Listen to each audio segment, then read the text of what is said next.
साथियों, सभी जनजातियों में अपनी अलग-अलग शासन व्यवस्थाएँ हैं। पिछले वीडियो में हमने कवर किया था 3 संथाल जनजातियों के बारे में कवर किया था हमने, मुंडा जनजाति के बारे में हमने कवर किया था और इसके बाद अब हम आगे जो वीडियो में चर्चा करने जा रहे हैं वो है हमारा हो जनजाति। हो जनजाति के बारे में हम समझेंगे कि कैसे इनका शासन व्यवस्था चलता है, ठीक है?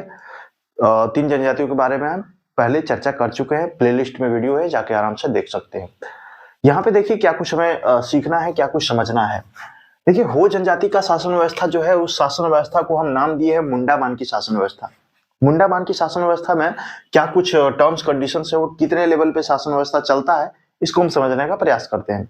बात समझिए, यहाँ पे अगर देखा जाए तो मेन रूप से 2 ही तरह की अगर देखा जाए तो 2 स्तर की शासन व्यवस्था है। एक गाँव स्तर और दूसरा है पीर स्तर। 3 मानकी स्तर जो है, ये अंतर पीर विवाद को सॉल्व करने के लिए बनाया गया है। लेकिन बात समझिए कि ये 2 स्तर पे काम कैसे चल रहा है, ठीक है?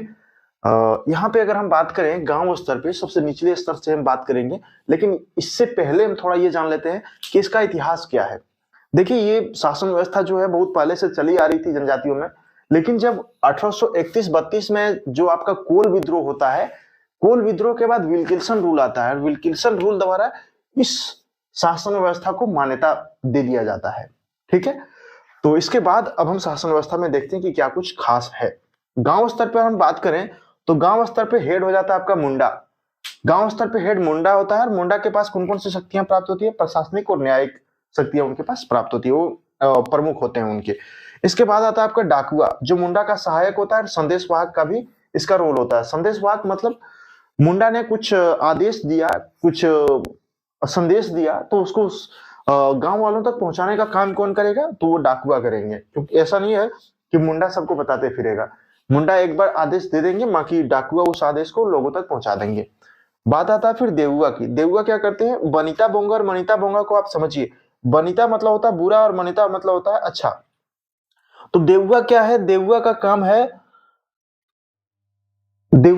जो बनिता बोंगा का पूजा करना। बनिता बोंगा मतलब हो गया बुरे देवताओं का पूजा करना, ठीक है? तो गांव में कुछ जो बुरे देवताएं हैं उनको पूजा करके शांत करने का काम करता है देवुआ। देवुआ और इसके बाद देवरी आता है जो मनिता बोंगा का पूजा करता है। मनिता बोंगा मतलब अच्छे देवताओं की पूजा करते हैं और साथ ही साथ ये पर्व त्योहार का भी आयोजन करवाते हैं, संपन्न करवाते हैं उन सब चीजों को। साथ ही साथ विवाह को भी ये संपन्न करवाते हैं, ठीक है? तो इनका विशेष रोल पर्व त्योहार और विवाह में रहता है देवरी का। वहां पे देवुआ का कोई रोल नहीं रहता है। ये सिर्फ बुरे देवताओं को पूजा करके शांत करते हैं। देववा, देववा याद रखिए। और देवरी हो गया मनिता बोंगा। तो क्वेश्चन में ऐसा भी पूछा सकता है, मनिता और बनिता बोंगा देखिए, थोड़ा टेक्निकल वर्ड पूछ दे तो कंफ्यूज नहीं होना है। फिर आता है आत्रा देवरी। आत्रा देवरी का काम क्या होता है? देवरी का सहायक होता है ये। इसका सहायक हो गया, क्योंकि देवरी का काम एक नहीं है। देववा तो आपका 2-3 एक ही काम कर रहा है। क्या काम कर रहा है? बुरे देवताओं का पूजा करना है। लेकिन देवरी क्या कर रहा है? पर्व त्योहार का भी संपन्न करवा रहा है, विवाह को भी करवा रहा है और साथ ही साथ अच्छे देवताओं का भी पूजा कर रहा है। तो उसके लिए एक सहायक की जरूरत पड़ेगी और वो सहायक के रूप में आत्रा देवरी का रोल होगा। तो यहाँ पे ग्राम स्तर पे हमने फिनिश कर लिया। फिर चलते हैं पीर स्तर पे। पीर स्तर का हेड जो होता है वो मानकी होता है। बस यहाँ पे वही रोल सब जनजातियों में ऐसा ही देखने को मिल रहा है। बस एक जनजाति को आप अच्छे से समझ लीजिएगा, बाकी हल्का हल्का चेंज है, बाकी सब समझ जाएंगे।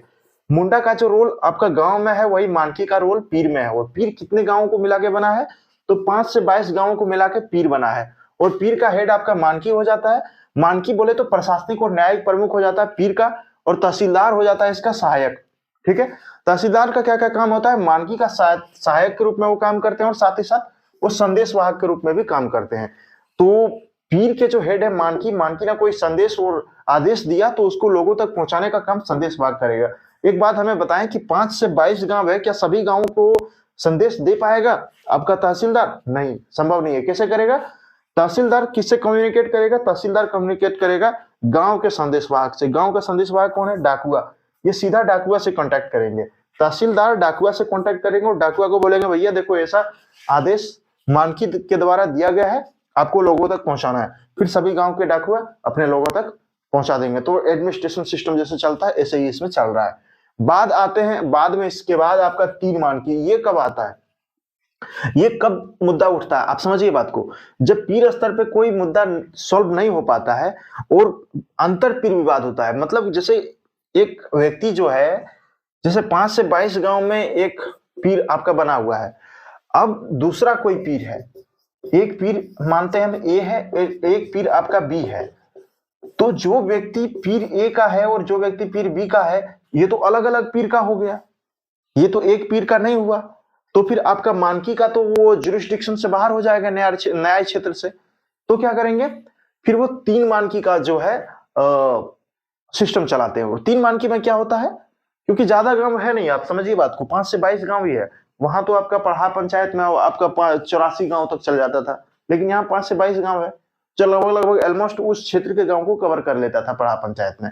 लेकिन यहाँ पे 5 से 22 गांव, थोड़ा सा न्याय क्षेत्र छोटा पड़ जाता है मानकी का। इस वजह से अंतर पीर विवाद को सॉल्व करने के लिए 3 मानकी को नियुक्त किया जाता है।